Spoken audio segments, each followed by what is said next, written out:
C'est une initiative du gouvernement burkinabé.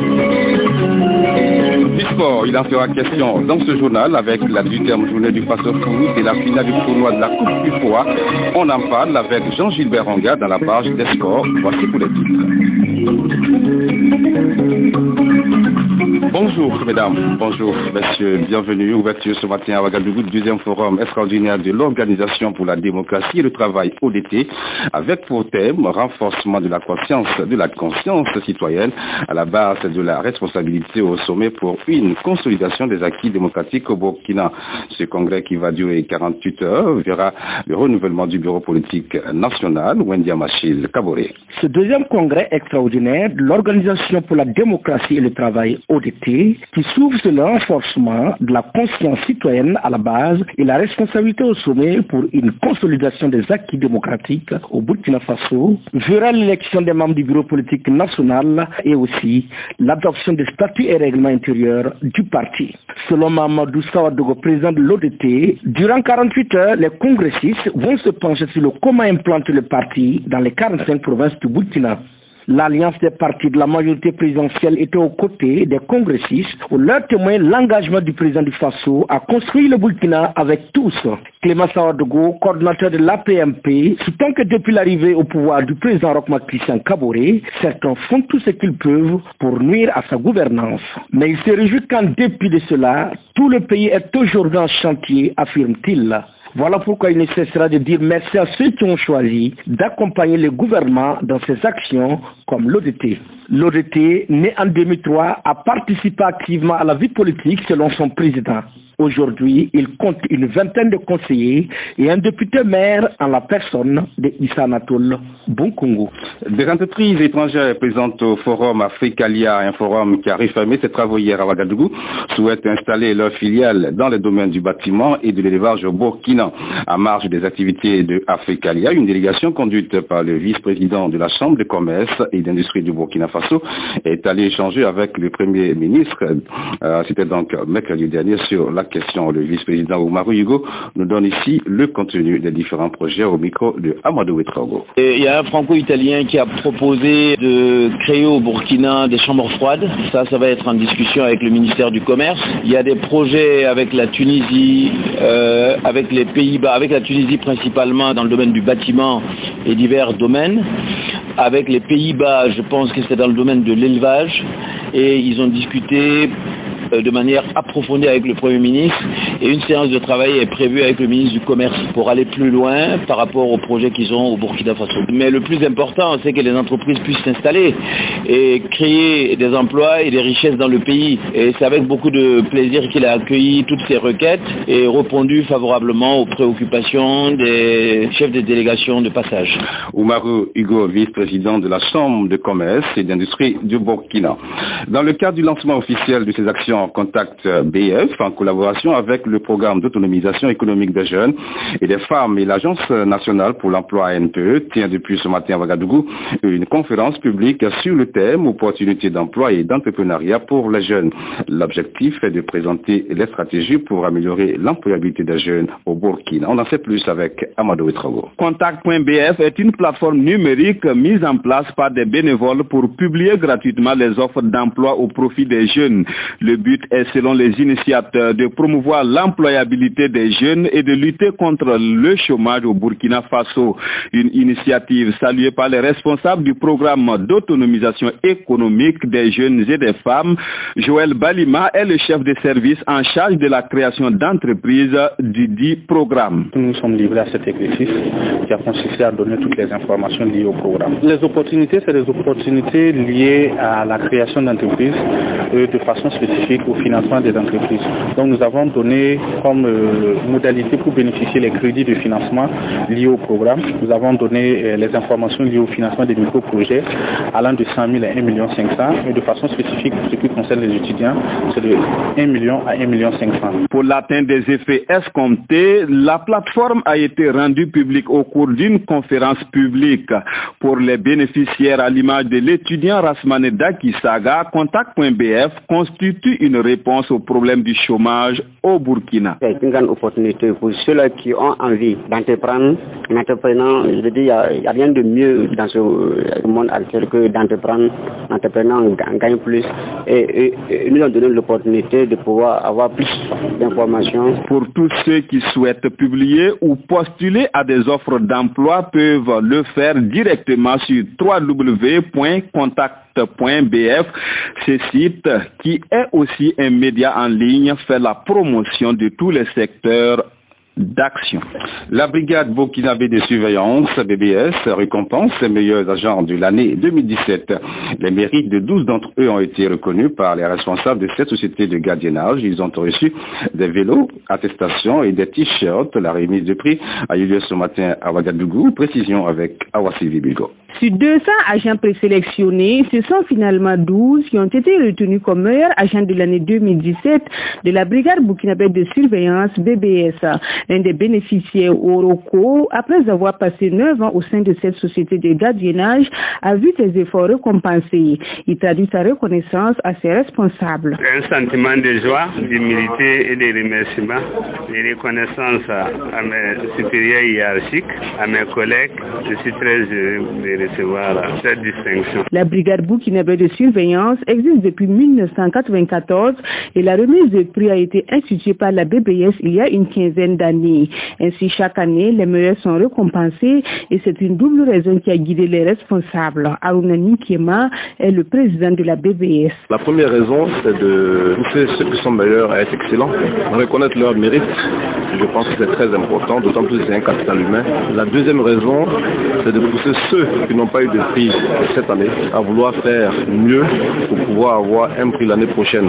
Donc, du coup, produit une meilleure qualité au niveau de la prestation. Les critères qui ont peu valu au choix des 12 récipiendaires sont notamment la ponctualité, l'assiduité, la propreté, le respect de la tenue, le sens de la responsabilité et le dévouement au travail. Ils ont reçu des vélos, des t-shirts et des attestations. Une vingtaine de journalistes de la presse publique et privée a achevé ce week-end à Ouagadougou, à Koudougou, disons, dans le Boultiamdé, une session de formation dans le domaine de la formation technique et professionnelle organisée par le ministère de la Jeunesse, de la Formation et de l'Insertion professionnelle à travers sa direction de la communication. Ce fut l'occasion pour ces acteurs des médias de s'imprégner du fonctionnement de ce secteur et d'échanger sur les plans de communication et les stratégies d'approche des populations. Le reportage de Zougouli Kosso. À cette session de formation, plusieurs modules ont été développés. Les différentes définitions, le dispositif mis en place par le ministère en charge de la formation professionnelle, les acquis et les perspectives avant la présentation d'un plan de communication et la vision globale de l'FTP, l'enseignement et la formation technique et professionnelle. Et les participants se sont dit bien éclairés. Lévi Constantin Confé et ses confrères ont acquis une belle expérience. C'est que l'enseignement professionnel et technique est une opportunité pour l'État burkinabé. Il est important pour une économie comme la nôtre. Le marché de l'emploi est saturé et donc il est intéressant que les autorités s'engagent à encourager la formation professionnelle. Il y a des aspects que j'ignorais, mais à l'issue de cette formation, je suis sortie vraiment satisfaite. Le slogan du département de la jeunesse, de la formation et de l'insertion professionnelle est un jeune, un métier d'ici 2020. Pour améliorer cet engagement, il faut communiquer et vulgariser les pratiques. Le ministre Smeela Ouedraogo, chef du département. En mettant les zones de médias au même niveau d'information, en filigrane, nous souhaitons qu'ils soient des relais afin que nous puissions combattre essentiellement deux problèmes. Le premier, c'est la méconnaissance de la formation professionnelle et le deuxième, c'est la stigmatisation. La formation professionnelle, c'est l'ensemble de tout ce qui est fait et mis en œuvre pour que quelqu'un apprenne un métier. Cette formation a été animée en grande partie par le directeur général de la formation professionnelle, Eric Roland Sednoma Yamego, soutenu par le programme d'appui à la politique sectorielle PAPS et organisé par la direction de la presse ministérielle. pays. Le ministre de la Femme a lancé jeudi dernier à Tankodogo le projet de création du centre d'incubation en entrepreneuriat agricole. Le centre devrait apporter une plus-value pour les productrices de bagré et les transformatrices de Tankodogo. Cette plateforme de réduction de la pauvreté chez la femme est un projet de la CEDEAO financé par le Fonds espagnol à travers l'Agence d'exécution des programmes de l'Union africaine. Nazi Ouattara. Le centre d'incubation féminin en entrepreneuriat agricole vise la réduction de la pauvreté des femmes rurales. Cela à travers la création d'entreprises, leur professionnalisation et leur modernisation. Un projet de l'Agence d'exécution des programmes de l'Union africaine porté par la CEDEAO en Afrique de l'Ouest. Fatoumata Diasso, commissaire aux affaires sociales et du genre de la CEDEAO. Pour la mise en œuvre, c'est d'abord le Burkina Faso qui a été choisi dans le cadre de ce projet d'autonomisation des femmes qui marque vraiment la transformation de nos femmes agricultrices en femmes leaders dans l'entreprise, qu'elles soient beaucoup plus outillées dans la gestion, informées du marché, parce que l'information du marché est capitale pour l'accès aux bénéfices des produits qu'elles mettent au niveau du marché. Et pour faire des femmes agricoles du centre-Est des leaders d'entreprise, le projet accompagne 300 productrices dans l'optique de créer et formaliser 20 prototypes de produits. D'où la joie du ministre en charge des questions des genres, Laurence Ilboudo. Nous, les femmes, nous avons besoin d'être organisées et formées. Nous apprenons sur le tas. L'apprentissage comme ça ne peut pas nous aider à produire à grande échelle. D'où l'intérêt de ce centre qui sera là pour 15 mois, encadrer ces femmes, à voir comment elles peuvent améliorer leur production, comment elles pourront tenir une bonne comptabilité, comment elles pourront du centre-Est ravitailler tout le Burkina Faso. Un service d'appui conseil assuré par la maison de l'entreprise qui a déjà enregistré près d'1 millier de candidatures. Un engouement qui espère les bailleurs de fonds au Libéria, le deuxième pays ouest africain bénéficiaire de ce projet. Nazi Ouattara, de retour de Tankodogo pour la RTV. Et puis, une délégation de l'Association internationale des maires francophones a échangé hier après-midi avec le Premier ministre sur des projets de finances locales, d'établissement d'actes d'état civil et de mise en réseau des villes du Sahel. Cette association regroupe des maires d'une quarantaine de villes venues de 100 pays. Plus de précisions avec le secrétaire permanent de l'Association internationale des maires francophones, Pierre Baé, au micro de Xavier Bélaniakré. Nous sommes venus parler avec le Premier ministre pour lui faire part de notre expérience, notre savoir-faire en matière de maîtrise des finances locales, en matière de concertation, de dialogue à quatre, c'est-à-dire avec l'État, les collectivités locales, les bailleurs de fonds et l'expertise territoriale. Son Excellence a été ravi de nous recevoir, ravi de savoir combien on aidait les villes à progresser, à améliorer leur autonomisation financière pour qu'elles dépendent beaucoup moins des finances de l'État. Nous avons dans la sous-région plusieurs projets au-delà de celui-là. Nous avons des projets d'état civil, des projets, je vous l'ai dit, de finances locales et aussi de mise en réseau des villes du Sahel pour qu'elles puissent mieux travailler ensemble et apporter des solutions aux problèmes des populations, notamment des populations migrantes. Notre travail, c'est de rassurer les autorités centrales, faire en sorte que les collectivités territoriales fassent bien comprendre qu'elles travaillent avec les États, avec les parlements. Il est important de savoir que les maires qui sont proches du terrain sont aussi proches de vous pour vous soutenir dans votre travail. Projet d'état civil dans le même registre dans la région du Sahel. Ils sont nombreux, ces enfants qui ne possèdent pas d'acte de naissance. Et pour doter chaque enfant de ce document d'état civil, le gouvernement a lancé depuis novembre dernier une opération de délivrance massive d'actes de naissance. L'opération qui s'est achevée a permis d'établir 100 000 actes de naissance au profit des enfants du Sahel. Le ministre en charge de l'administration territoriale a remis ces actes de naissance aux bénéficiaires jeudi dernier à Dori. Précision avec 6-12 ans. La remise officielle de ces actes de naissance consacre la fin de la campagne massive de délivrance d'actes de naissance initiée par le gouvernement burkinabé dans la région du Sahel. L'opération a permis de délivrer 100 000 actes de naissance au profit des enfants de 0 à 15 ans.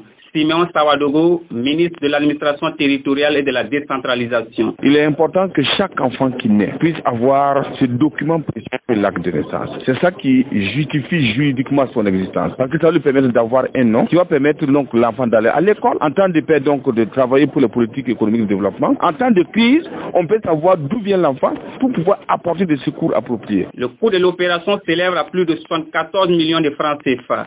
Et l'UNICEF a contribué à hauteur de 35 millions, soit 47% du budget total. Bernard Kitambala, chef de bureau UNICEF Sahel. Il est déplorable de constater que de temps en temps, on a des enfants qui n'ont même pas de nationalité parce qu'ils n'ont pas de documents attestant d'où ils viennent, de quels parents ils sont nés et comment ils sont.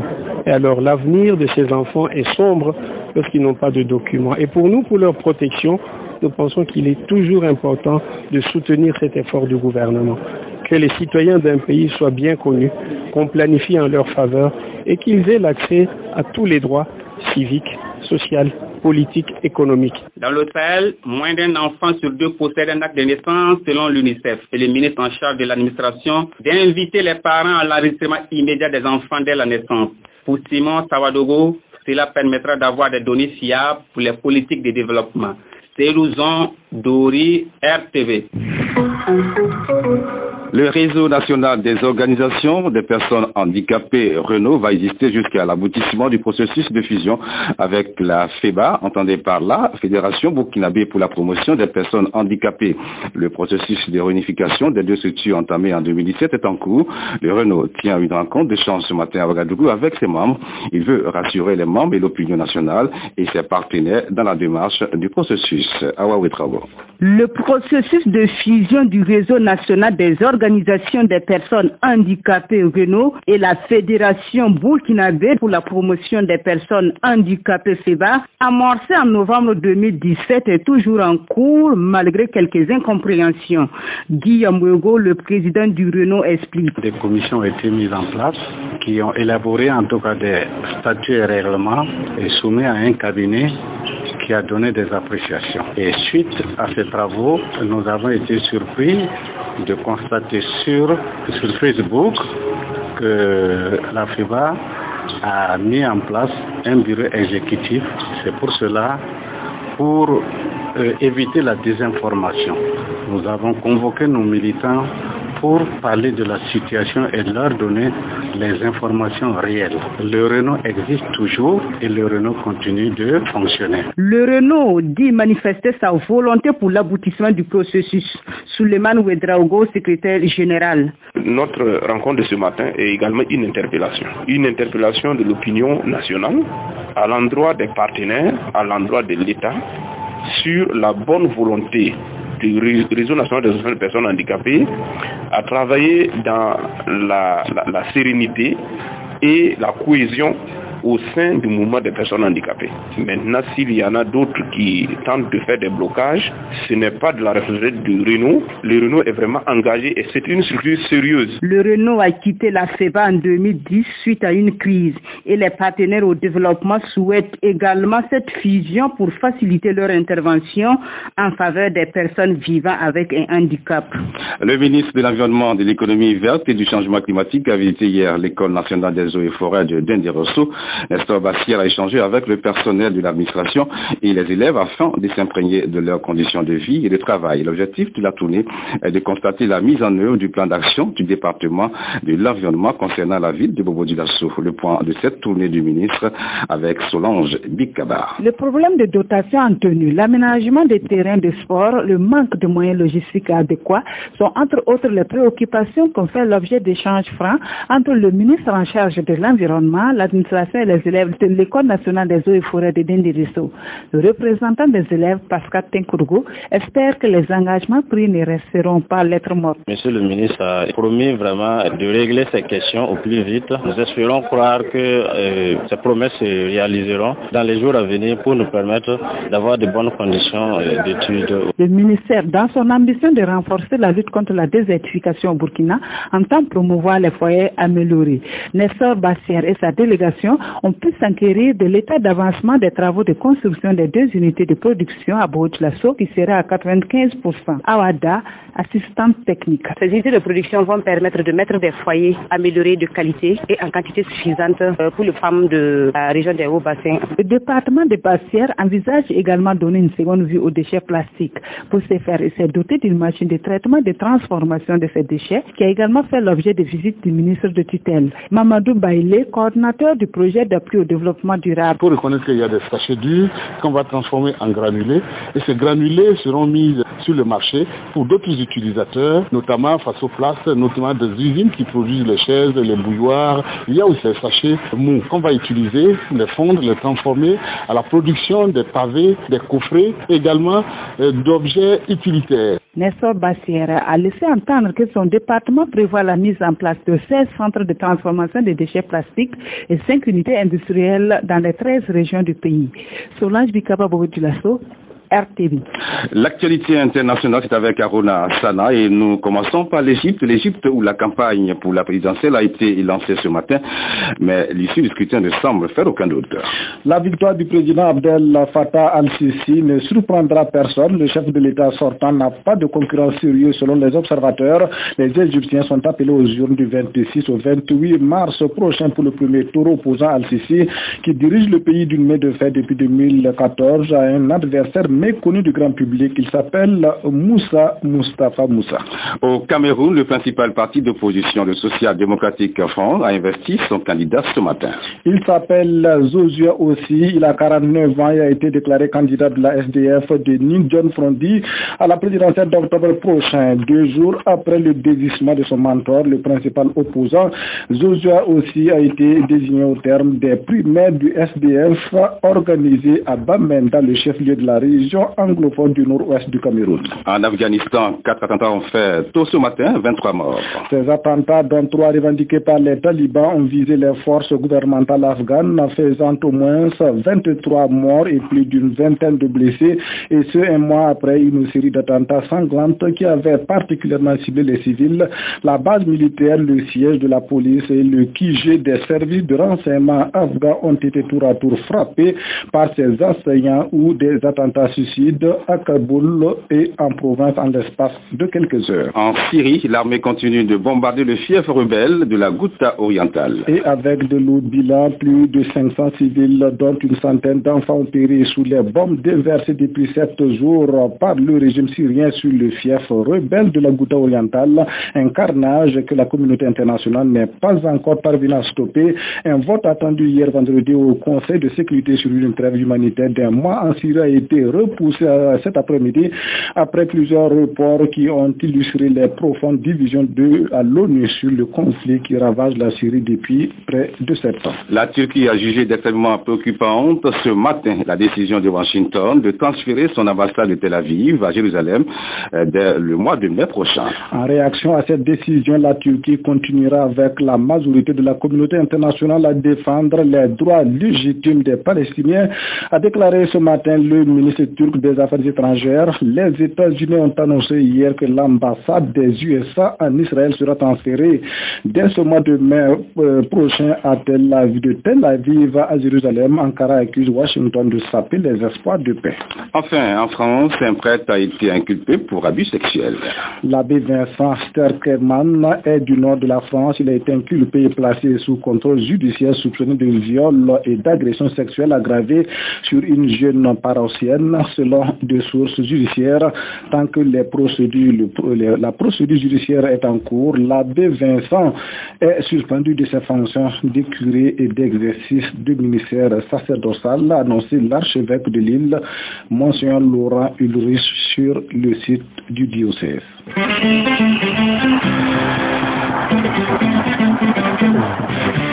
Voici à présent l'actualité des sports dans une présentation de Nongdo. Jean-Gilbert Ronga, bonjour.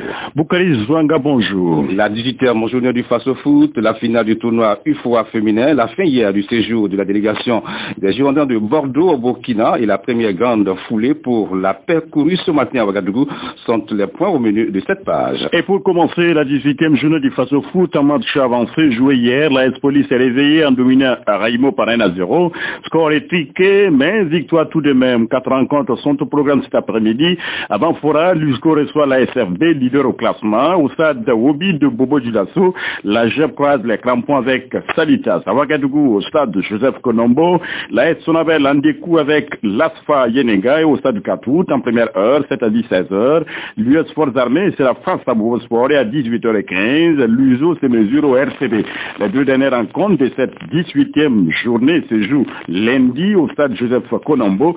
Il s'agit de RCK Santos et EFO Majestic. Dans la capitale ivoirienne, le tournoi UFOA Zone B désigne son vainqueur ce soir. Lequel vainqueur viendra de la finale qui oppose à partir de 19h GMT la Côte d'Ivoire pays hôte au Ghana au stade Robert Champrou, c'est à Marcory. Les deux pays s'étaient déjà rencontrés en match d'ouverture de cette compétition avec à la clé une victoire de la Côte d'Ivoire par 1-0. Ce soir, il s'agit pour les éléphants d'armes de confirmer et pour les Black Queens du Ghana de prendre leur revanche dimanche. Une belle finale donc en perspective. Autre actualité, c'est la fin hier à Ouagadougou du séjour d'une délégation des Girondins de Bordeaux.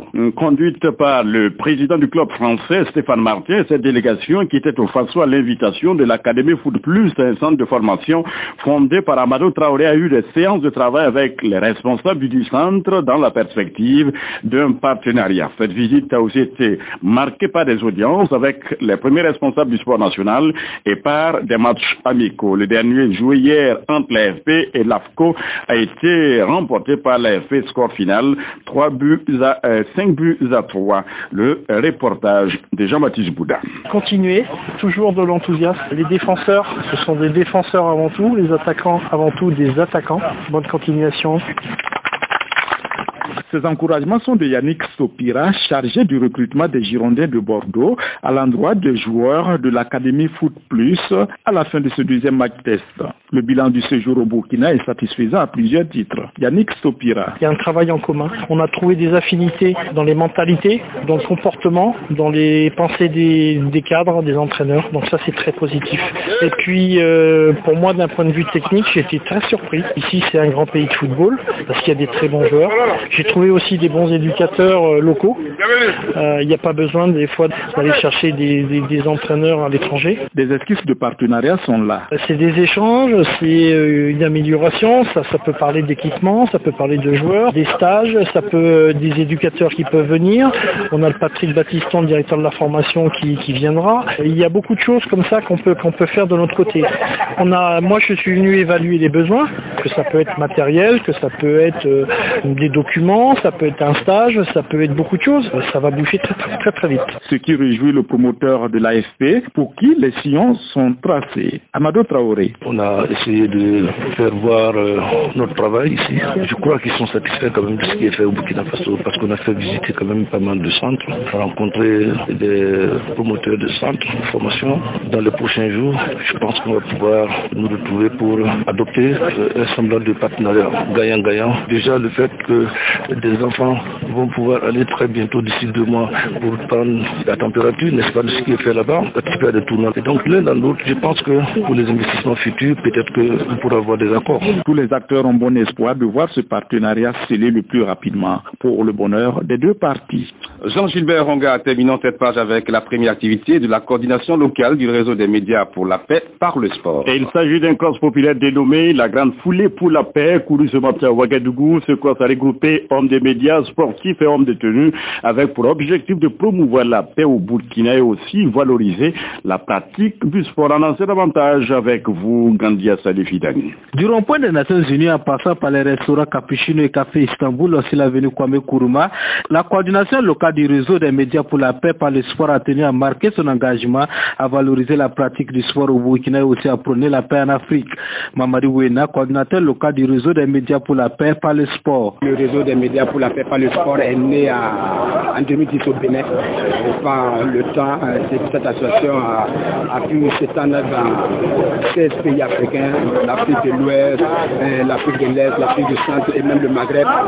C'est dans le cadre des activités de la coordination du Burkina qu'on a eu l'idée de lancer ce cross. Pour les parrains de ce cross, l'initiative de ce réseau est allouée car tout sujet lié à la paix dans le monde doit interpeller plus d'un. El Hadj Razak Tabsoba. J'ai trouvé l'activité magnifique. Quand on parle de la paix, tout Burkinabé doit se mettre dedans. Sans la paix, nous ne pouvons pas construire notre cher Burkina. Sans la paix, nous ne pouvons pas entretenir nos activités.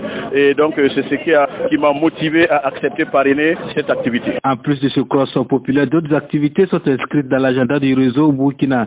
Mamadi Wena. Il y a d'autres activités qu'on doit mener. Il y a l'éducation et la culture au discours non violent. Il y a la lutte contre le comportement anti-sportif, le fair play. Le réseau des médias pour la paix par le sport est présent dans 16 pays en Afrique et le siège est à Cotonou au Bénin.